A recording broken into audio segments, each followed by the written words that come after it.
¿Qué tal, Gabriela? Muy buenas noches, bienvenida al programa. Gracias por aceptar nuestra invitación.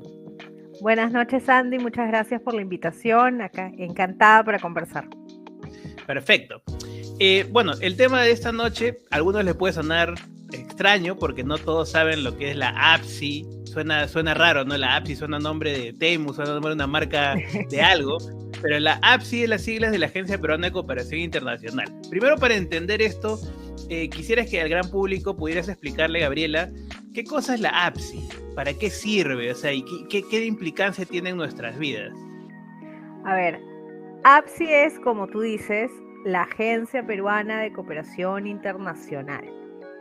Es una entidad del Estado que pertenece al Ministerio de Relaciones Exteriores, con lo cual pueden ver que tiene relación con todo lo que tiene que ver con la política exterior, ¿no es cierto?, con las relaciones internacionales, principalmente vinculado a la gestión de recursos del extranjero que vienen al país, tanto para el Estado como para organizaciones ciudadanas, para implementar diferentes proyectos, acciones, actividades, programas, para alcanzar, digamos, algunas metas de desarrollo del país, luchar contra la pobreza, proteger los derechos de las personas al acceso al agua, a la educación, para temas incluso de ayuda humanitaria, asistenciales, ¿no es cierto?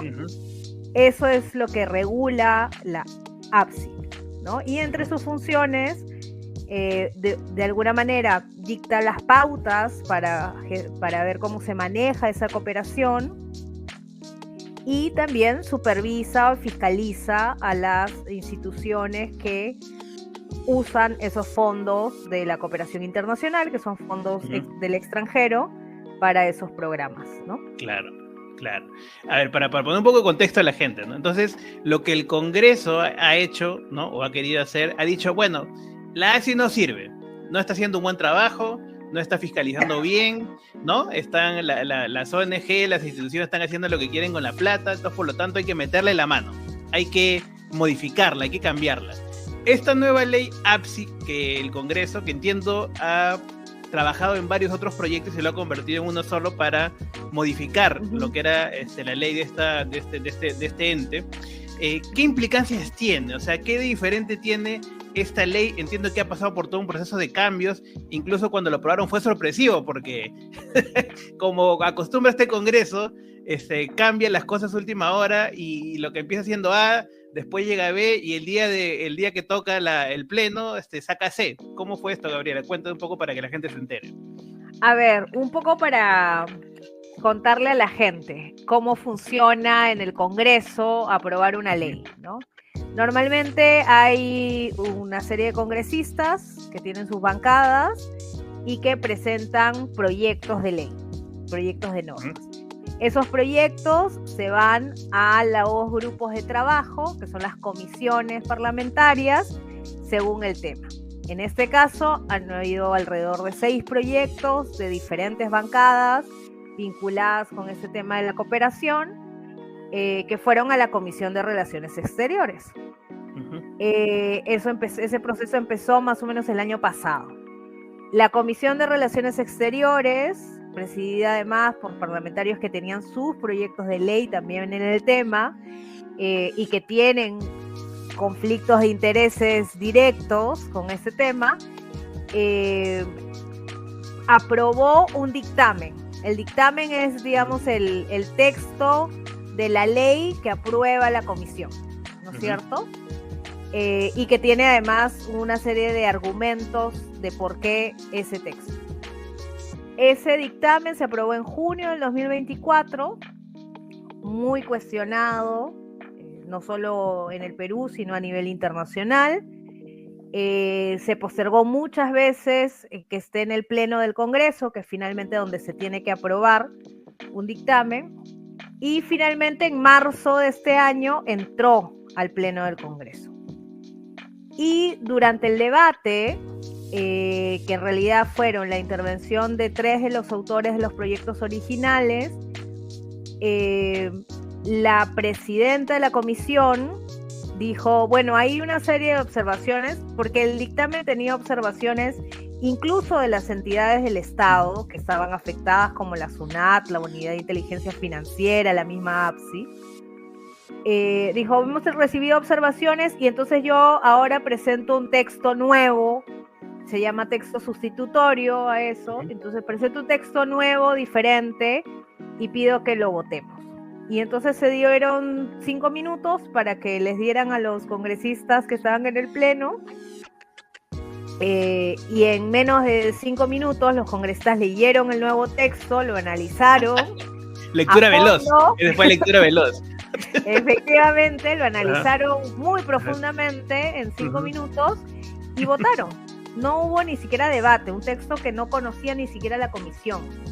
Claro. Y este texto nuevo es el que ha traído cosas mucho más graves de las que había en el dictamen anterior. Claro, porque a ver, para ver una pausita ahí. O sea, en el texto anterior entiendo que se hablaba del tema de activismo político, ¿cierto? Sí. Que ahí entraba, pues, vaya a ver lo que se le ocurriese al Congreso, ¿no? Claro, ¿no? O sea, ahí el texto anterior proponía que hubiera un cuarto registro, digamos, APSI, al regular, al tener que fiscalizar a las entidades que dan cooperación, tiene a las entidades en 4 listas, digamos, divididas en 4 grupos, ¿no? Según el tipo de entidad. Entonces, un grupo son las denominadas ONGD, que son organizaciones no gubernamentales de desarrollo.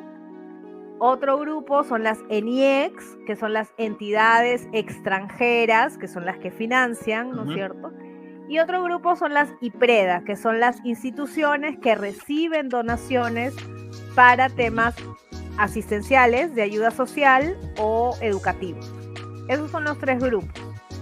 El dictamen proponía hacer una cuarta lista para aquellas que realizan, decía el dictamen, activismo político. Y activismo político es básicamente hacer acciones de incidencia para promover, promover diferentes políticas, normas, decisiones públicas en función de los intereses de determinados grupos. Pero, por ejemplo, por poner un tema actual, formamos una organización vecinal, digamos, ¿no? Un grupo vecinal de Lima, porque tenemos cuestionamientos, por ejemplo, ahora que está de moda el tren de Porqui, ¿no? Porque sospechamos que hay irregularidades, que hay cosas que no están claras y exigimos que nos den claridad en la obra, ¿no? ¿Eso podría ser considerado también, bajo esa lógica, ese rubro de activismo político? Claro, eso serían acciones de activismo político. El gremio, por ejemplo, de las ollas comunes y comedores populares, que además durante la pandemia fueron muy activos y que han hecho una serie de acciones para que en el Congreso se apruebe la ley de ollas comunes, para que el Ejecutivo efectivamente destine los presupuestos que tiene que destinar a los comedores. Eso es activismo político, según lo que definía el dictamen, ¿no? Claro. Y claro, si estas organizaciones, llamemos ollas comunes o federaciones, reciben además apoyo de alguna manera de la cooperación internacional, que puede ser en dinero o que puede ser incluso en asistencia técnica, en asesoría, en donaciones, por ejemplo, de alimentos, entonces están bajo el ámbito de APSI y tenían que estar en ese registro. Eso finalmente desaparece en el nuevo texto que se aprueba en marzo. Ya no se habla de activismo político, pero se establecen otras cosas. Por ejemplo, que todas las organizaciones que reciben de alguna manera en algún momento cooperación internacional, lo decía, con fondos para proyectos, con asesoría o intercambio académico, técnico o donaciones para ayuda social, entiéndase, a las que llamamos ONGs, ¿no es cierto? Entiéndase, gremios, sindicatos, gremios empresariales, federaciones, organizaciones sociales de base, entiéndase, fundaciones, asociaciones, incluso empresas privadas, todas van a tener que estar registradas en APSI, pero además van a tener que pedirle permiso a APSI para poder ejecutar sus acciones. Entonces ya no es solo que se le va a informar qué se hace y APSI podrá supervisar después, sino que antes de, el gobierno a través de APSI va a decir si lo que uno va a hacer está alineado con la política del gobierno o no. Claro. Eso, o sea, pasamos de Guatemala a Guatepeor. Guatepeor, sí. Sí, esas son acciones de censura previa, ¿no es cierto? O sea, por ejemplo, varios medios independientes que se sostienen además porque hay una serie de fondos, de premios que reciben de la cooperación internacional, tendrían que informarle a APSI sus proyectos de investigación sobre temas de corrupción del gobierno, y APSI les dirá si pueden hacerlo o no porque no se alinea a las políticas de Estado. Claro, por ejemplo, si un ente periodístico, por ejemplo, ¿no?, que ha investigado el caso de los Rolex o el caso de las masacres, ¿no?, durante las protestas, o algunos de estos temas incómodos que le son al gobierno y al Congreso, habría que pedirle permiso, en cierta manera, no directamente, pero indirectamente al gobierno de turno para que esta investigación pueda proceder. ¿Estamos bien? Sí, tal cual. Sí, o sea, sería una restricción, ya no sería solo una restricción a la libertad de asociación, sino una restricción directamente a la libertad de expresión. Sí, e indirectamente una restricción a todos los ciudadanos a la libertad de información. O sea, este programa no podría existir, mejor dicho. No, si recibes fondos de cooperación internacional para hacer el programa, vas a tener que registrarte en APSI, pero además pedirle permiso a APSI para ejecutar los contenidos. Tus acciones, sí. O sea, regresamos a la Inquisición casi, de lo que le guste al gobierno. Efectivamente, son mecanismos de censura previa que no son raros en esta gestión, Congreso Ejecutivo, ¿no? Ya lo han aplicado también en el tema de la ley de cine, y en otras modalidades, ¿no es cierto? Hay una serie de decisiones que apuntan a restringir la libertad de la gente de opinar, de informarse, que es lo más peligroso, ¿no es cierto? Y de expresarse. Entonces, hay esta disposición para pedir el permiso, es una especie de censura previa a los proyectos, a las actividades, incluso de corte asistencial, ¿no? O sea, los programas de ayuda social que no están vinculados a una situación de emergencia, digamos, post-terremoto, ¿no? Eso lo ve INDECI, pero los que tienen que ver con un trabajo más sostenido de ayuda social, también van a tener que pedir permiso. Claro, ¿no? Claro. Y yo hace unos días conversaba con una colega y le decía, si nosotros tenemos una gestión tipo la de Argentina hoy, que cree que las personas con discapacidad, por ejemplo, son personas que no merecen ayuda, que prácticamente hay que desecharlas de la sociedad, ese gobierno obviamente no va a validar ni a dar conformidad a proyectos que tengan que ver con los derechos de las personas con discapacidad. Claro, ¿no? A ese nivel, ¿no? A ese nivel. Ahora, y si una organización ejecutara un proyecto porque APSI se demora en responder o porque no está de acuerdo, igual lo ejecuta, eso se convierte en una infracción grave que se puede multar con más de 2,5 millones de soles, con lo cual prácticamente disuelves una organización porque la vuelves insolvente. Claro, ahora esto para que se entienda bien, ¿no? Porque mucho en el discurso en redes sociales o el discurso mediático de algunos medios que ya sabemos cuáles son, ¿no? se ha vendido esta noticia como, ay, las ONG caviares, ¿no? Las ONGs caviares comunistas, lo que no quieren es que las fiscalicen, ¿no? O están defendiendo sus intereses, su dinero. Lo que tú estás contando es un panorama que va muchísimo más allá de las ONGs. Sí, claro, porque la ley no habla de ONGs. La ley habla de cualquier entidad, cualquier tipo de persona jurídica, ¿no es cierto? Cualquier entidad que reciba cooperación internacional bajo cualquier modalidad. Entonces estamos hablando de todo tipo de organizaciones, incluidas la empresa privada, claro.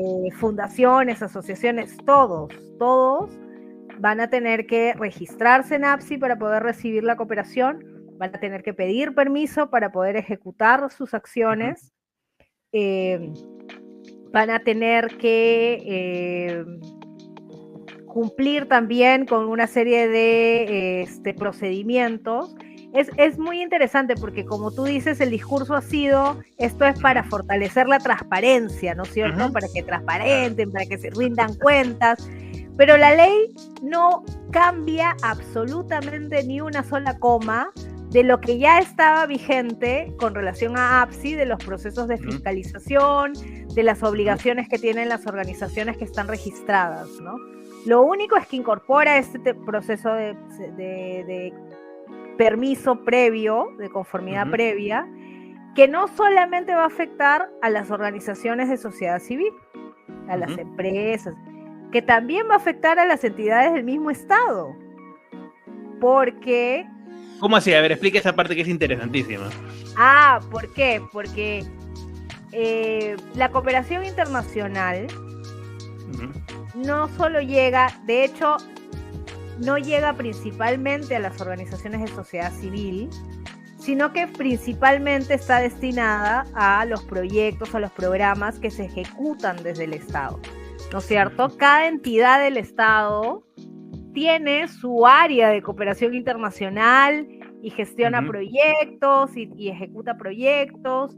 Algunos recordarán que cuando empezó todo este tema con la llegada de Trump y la paralización de fondos de Estados Unidos, se conoció que habían como 2 millones y pico, más de 20 millones de fondos que estaban destinados a los programas del Ministerio de Agricultura, ¿no es cierto? Que se paralizaron. Bueno, el Congreso de la República, el Ministerio de Agricultura, el Ministerio de Educación, los gobiernos regionales, las municipalidades, todos tienen algunas acciones que se ejecutan con dinero de la cooperación internacional. Entonces, entran en el marco de la ley APSI, pero además la ley les dice que para firmar un convenio o un contrato en el que estén involucrados fondos de la cooperación, tienen que pedirle permiso a APSI. Es decir, APSI tiene que autorizar al gobierno regional de Ayacucho a suscribir un convenio, si lo desea, con con la FAO, que es el Organismo de Naciones Unidas para la Alimentación, para ejecutar un proyecto de cooperación internacional para el tema de seguridad alimentaria. El Congreso de la República le va a tener que pedir permiso a APSI cuando ejecute un proyecto que tiene fondos de la cooperación para fortalecer a su personal técnico, y entonces va a firmar un contrato, ¿no es cierto?, para contratar a una universidad de fuera que les dé capacitación. Bueno, ese contrato tendrá que primero tener el permiso de APSI. Eso establece la norma. ¿No? O sea, APSI lo están convirtiendo en una especie de deidad burocrática administrativa con superpoderes. Exacto. Además, con un director ejecutivo que lo va a nombrar el presidente de la República de turno, a dedo. O sea, definitivamente de Guatemala a Guatepeor. Sí, tal cual. ¿No? Que quería plantear un punto sobre el tema de las implicancias de esta ley, que es muy delicado. Hacer énfasis un poco en el tema del derecho a la defensa, sobre todo porque seguramente en algún momento vamos a conversar también con algunas de las, ¿no? de los grupos de víctimas de las masacres. Ni siquiera tenemos que irnos muy atrás de las víctimas de las masacres de este gobierno, ¿no? Que, por ejemplo, muchas están ahorita luchando por justicia, ¿no? Por justicia para los familiares fallecidos o heridos en las protestas, y que entiendo que esta ley, tal cual está planteada, y seguramente la reglamentación debe salir en estas semanas, impide que una persona pueda asistirse, ¿no? O pedir el apoyo legal, ¿no? La asesoría jurídica de parte de una ONG o alguna institución de carácter legal, que muchas veces los abogados brindan un servicio gratuito para estas personas. Entonces estarían cometiendo una infracción grave. O sea, las instituciones que ¿no? pusiesen al servicio de esas organizaciones sus abogados, ¿no? O su staff de abogados, automáticamente esa ONG sería sancionada y cerrada. ¿Es esto correcto? Es tal cual. La norma, yo decía, ¿no? Se dice que es para transparentar, pero no mueven ni una coma de los procesos de fiscalización.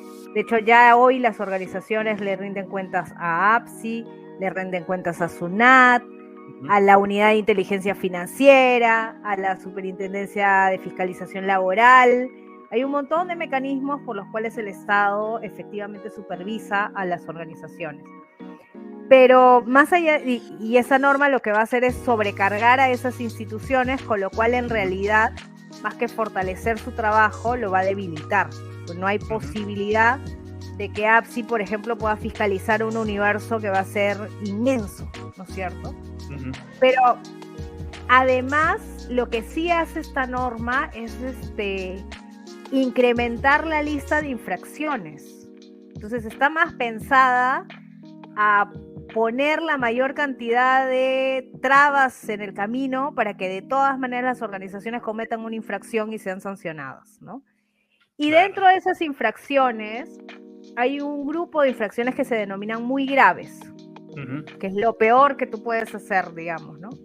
Entonces, obviamente están infracciones en las que todos coincidimos que son muy graves, que es falsificar documentos, que es desviar los fondos de la cooperación para yo volverme millonario, que es un poco lo que han hecho, ¿no es cierto? Lo que hemos visto en casos como el de los Humala, ¿no? En donde han intervenido ONGs,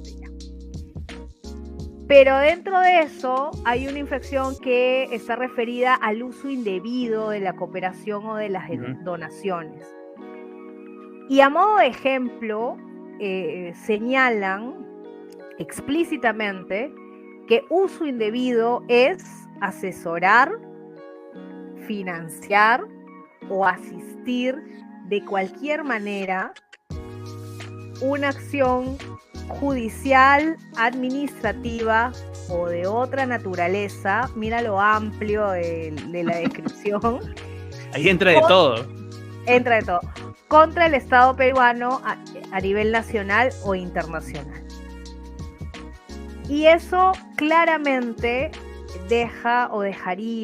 pone en riesgo el ejercicio del derecho a la defensa y el acceso a la justicia de un gran sector de la población.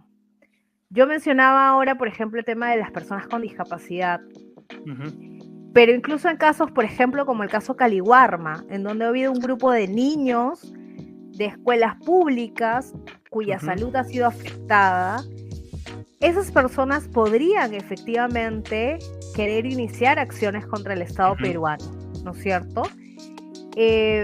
O las personas afectadas por el suero, o las personas afectadas por el suero porque dijese no cumple su función, ¿no es cierto? Claro. Si una organización que recibe cooperación internacional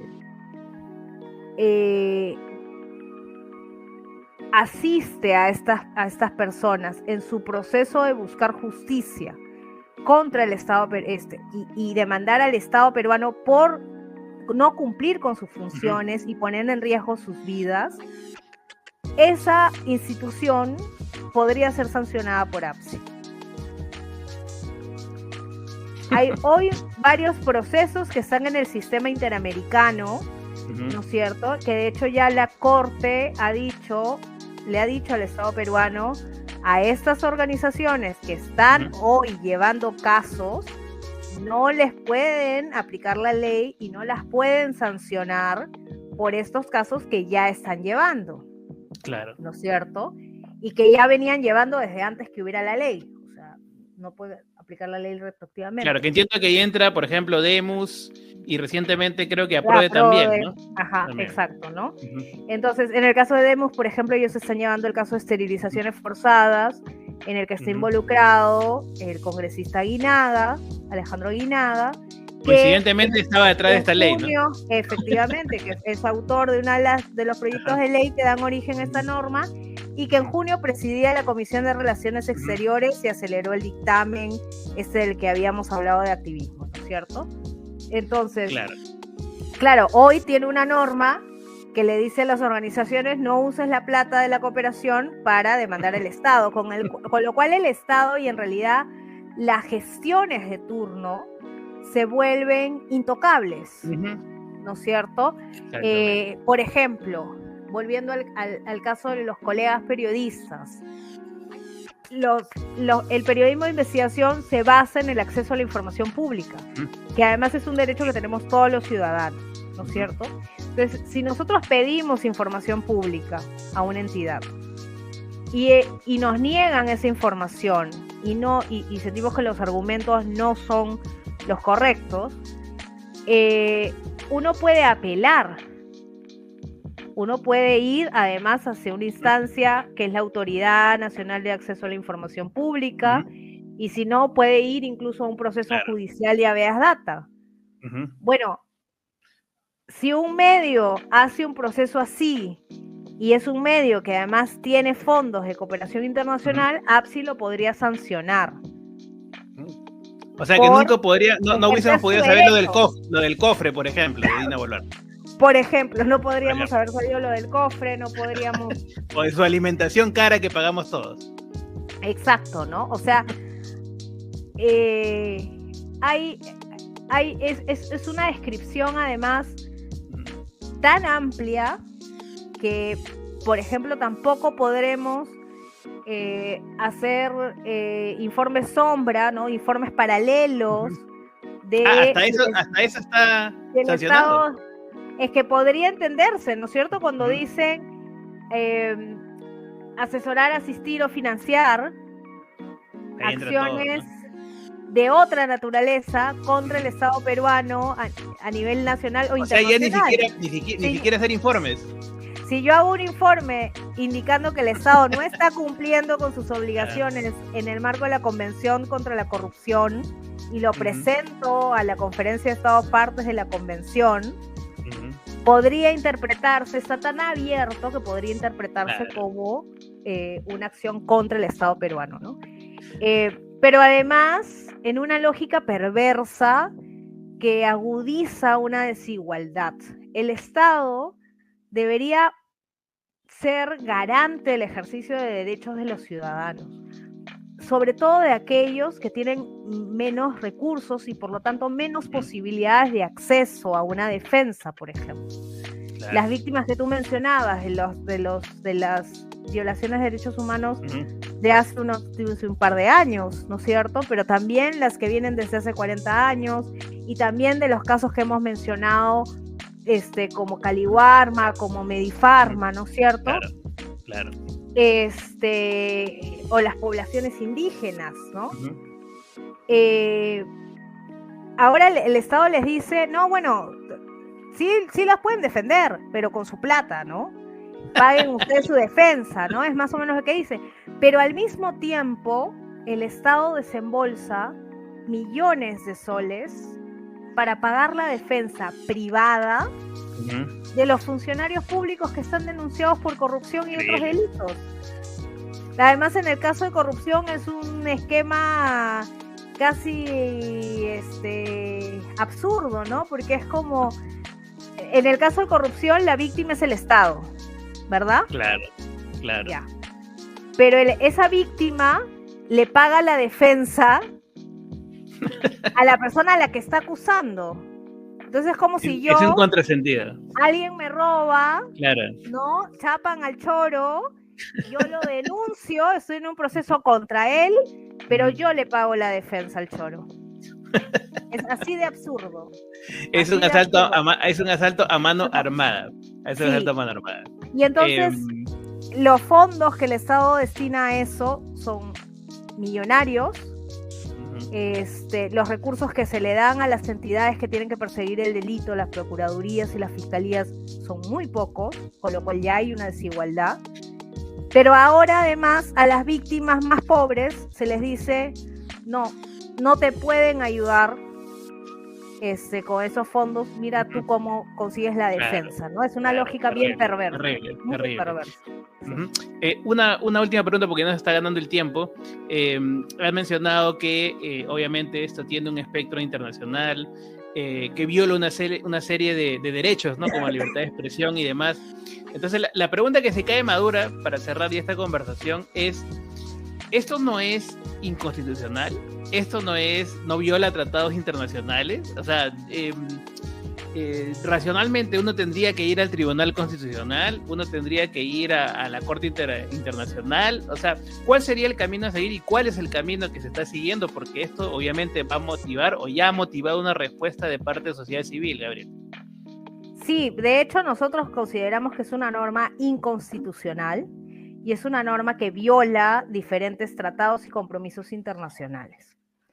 En esa línea hay varias acciones que se están haciendo. Por un lado, lo que se ha hecho es a nivel nacional usar la figura de las acciones de amparo, que son el cuestionamiento a la ley y el pedir que la ley no se implemente a nivel del Poder Judicial.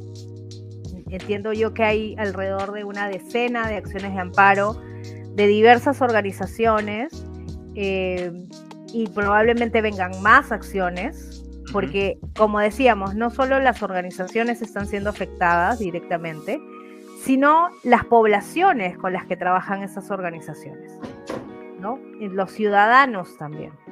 Entonces, ese es un camino que toma su tiempo, que tiene un camino, y el otro es el camino también de las instancias internacionales, ¿no? Y se está informando a diferentes instancias. Yo mencionaba ahora las 2 resoluciones de la Corte Interamericana frente a casos concretos. También la Comisión de Derechos Humanos de Naciones Unidas ha emitido hace unos días también una resolución reafirmando el compromiso sobre el derecho a la libertad de asociación y de reunión y reafirmando la obligación de los estados de no implementar normas que violen esos derechos, pero además afirmando que el derecho a la defensa y el acceso a la justicia es una condición casi que no se puede desvincular del derecho a la asociación, ¿no? Y así hay diversos pronunciamientos también de organismos internacionales en la materia y se está informando también en diferentes instancias sobre el tema, incluido instancias en las que el Estado peruano ha dicho que quiere ser parte como la OCDE, ¿no? Y que obviamente una norma como esta viola todos los principios que la OCDE le exige al Estado cumplir, ¿no? Perfecto. Gabriela, muchas gracias. Ha sido explicaciones muy didácticas porque en realidad este tema tiene sus complejidades jurídicas, sus complejidades administrativas y queríamos hacerlo lo más sencillo posible para que cualquier persona que vea esta entrevista pueda entender, ¿no?, las motivaciones que hay detrás, que esto es parte de una movida más grande, ¿no?, que está buscando, si es que ya no lo logró, no acabar con la democracia en el país, podríamos decirlo. Gabriela, muchas gracias y te comprometo para una siguiente conversación que esto no va a acabar acá. No, muchas gracias, Andy, y a disposición total para conversar.